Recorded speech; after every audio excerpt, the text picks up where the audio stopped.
طعام بلال رضی اللہ تعالیٰ عنہ۔ دقدی نے بیان کیا ہے، مجھ سے یونس بن محمد نے یعقوب بن عمر بن قتادہ کے حوالے سے بیان کیا ہے کہ بنی سعد بن حزیم کے ایک شخص نے بیان کیا، میں رسول اللہ صلی اللہ علیہ وسلم کی خدمت میں حاضر ہوا۔ اس وقت ان حضرت صلی اللہ علیہ وسلم تبوک میں ایک مقام پر تشریف فرما تھے۔ آپ صلی اللہ علیہ وسلم کے ساتھ 6 ساتھی تھے اور آپ صلی اللہ علیہ وسلم 7ویں تھے۔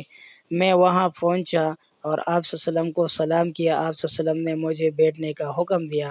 میں بیٹھ گیا اور عرض کیا، میں گواہی دیتا ہوں کہ آپ صلی اللہ علیہ وسلم اللہ کے سچے رسول ہیں۔ نبی پاک صلی اللہ علیہ وسلم نے فرمایا، تم نے فلاح پالی ہے۔ پھر حضرت بلال رضی اللہ تعالیٰ عنہ کی آواز دی اور فرمایا، بلال ہمیں کھانا کھلاؤ۔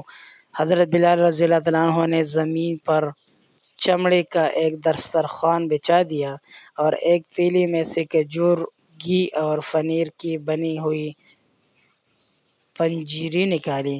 نبی پاک صلی اللہ علیہ وسلم نے ہمیں حکم دیا، بسم اللہ کیجیے اور کھائے۔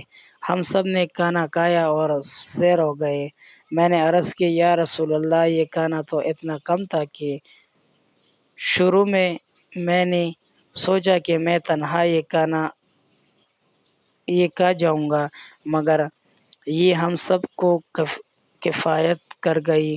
آپ صلی اللہ علیہ وسلم نے فرمایا، مومن ایک آنت میں کھاتا ہے جبکہ کافر 7 آنتوں میں کھاتا ہے۔ میں اگلے دن پھر حضور اکرم صلی اللہ علیہ وسلم کی خدمت میں حاضر ہوا۔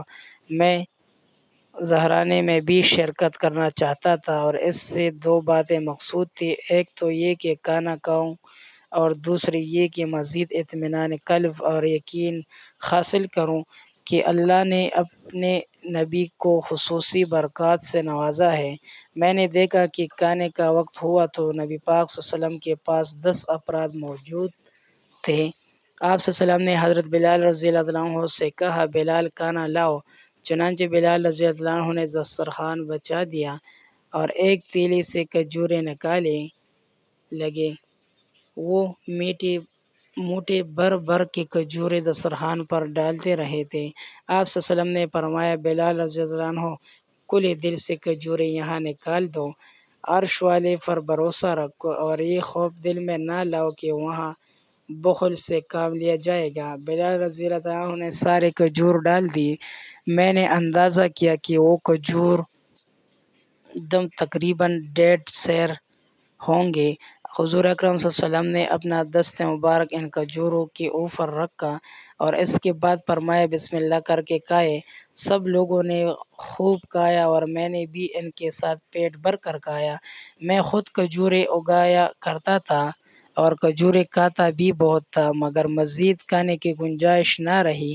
سب لوگ کھانے سے فارغ ہوئے تو میں نے دیکھا کہ دسترخوان پر کم و بیش اتنی ہی کھجوریں پڑی تھیں جتنی بلال رضی اللہ عنہ نے ڈالی تھی، گویا ہم نے کچھ کھایا ہی نہ ہو۔ اگلے روز پھر میں نے ایسا ہی معاملہ دیکھا۔ نبی پاک صلی اللہ علیہ وسلم نے بلال رضی اللہ عنہ سے کہا، کھانا لاؤ۔ بلال رضی اللہ عنہ نے پچھلے دن والی تیلی میں سے کھجوریں دسترخوان پر پھیلا دی۔ 10 یا اس سے زیادہ افراد نے سیر ہو کر کھایا۔ یوں 3 دن ایسا ہی ہوتا رہا۔